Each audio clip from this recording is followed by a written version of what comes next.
Final గా ఏమంటున్నారు హైడ్రా వాళ్ళు ఏం చెప్తున్నారు? సో ఎప్పుడు మీ చేతికి వచ్చేటట్టుంది ఇదంతా కూడా?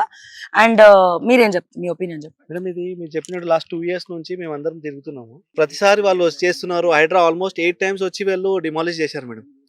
అంటే హైడ్రా సార్ దగ్గర వెళ్ళినప్పుడు, కమిషనర్ సార్ దగ్గర వెళ్ళినప్పుడు రాంభూపాల్ రెడ్డి గారు ఏమంటారు అంటే, నాకు ఏం అస్సలు 1 ఇంచు భూమి కూడా కాదు, నేను మొత్తం ఇచ్చేస్తాము, నాకు ఎలాంటిది నా ఏది ఉందో నేను దాని మీద ఉంటాను అంటాడు. కానీ ఇక్కడ గ్రౌండ్ లెవెల్కి వచ్చినప్పుడు మొత్తం ఆక్యుపై చేసి ఉన్నారు. ఈ లాస్ట్ 1 వీక్ వరకు ఇది ఏం లేదు.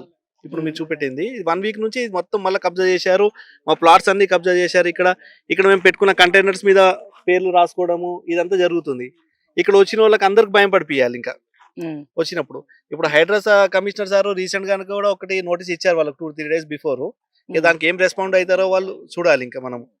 కాకపోతే ప్రతిసారి మాకు ఇదే ప్రాబ్లం మేడం. వాళ్ళ దగ్గర ఎప్పుడైనా వచ్చి డాక్యుమెంట్స్ ఇవ్వండి అంటే సరిగ్గా డాక్యుమెంట్స్ కూడా ఉండవు. మేము డాక్యుమెంట్స్ తీసుకొస్తే ఇది జిరాక్స్ అంటారు.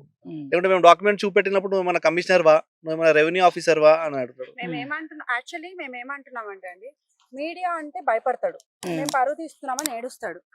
మేము రిక్వెస్ట్ చేసేది ఏంటంటే, అతను 100 మంది అడ్వకేట్లను తీసుకొచ్చుకోమని చెప్పండి, మేము ఇద్దరమే వస్తాం, మేము మా డాక్యుమెంట్స్ తీసుకొని వస్తాం, అతను డాక్యుమెంట్స్ తీసుకొని రమ్మని చెప్పండి, లైవ్ పెడదాం, ప్రజలకు కూడా తెలియాలి ఇతను ఎంత లేకి పనులు చేస్తాడు ఇక్కడ అని చెప్పి ఇంకా తెలియాలి. అసలు ఇతను ఫస్ట్ ఆఫ్ ఆల్ ఇతను రాంభూపాల్ రెడ్డి, ఆ రెడ్డి అనేది మీరు దయచేసి తీసేయండి.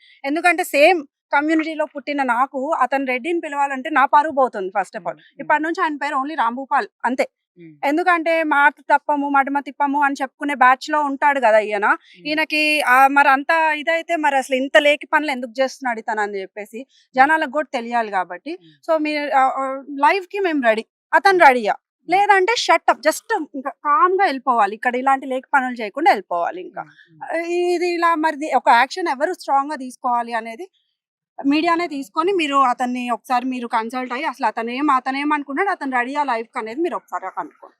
ఈ చెట్లు కూడా పెట్టారు కదండి, అంత మా ల్యాండ్ మీద పెట్టారు. ఆయనది కూడా కొంచెం ముందు అటు సైడ్ కానీ పెట్టుకున్నారు. దీనికి మళ్ళీ వాటర్ కూడా ఇల్లీగల్లీ అమీన్పూర్ లేక్ నుంచి డ్రా చేస్తాడు. వాటర్ 2-3 పంపులు పెట్టుకొని ఆ వాటర్ ఇక్కడ దాకా తీసుకొచ్చి దీనికి చేస్తున్నాం. మరి రెవెన్యూ అథారిటీస్ కి ఇరిగేషన్ వాళ్ళకి ఏం అసలుకి కనబడతలేదు. ఇంత వాటర్ అతను డైలీ 3 మోటార్స్ పెట్టి డ్రా చేస్తున్నాడు ఇల్లీగల్ గా.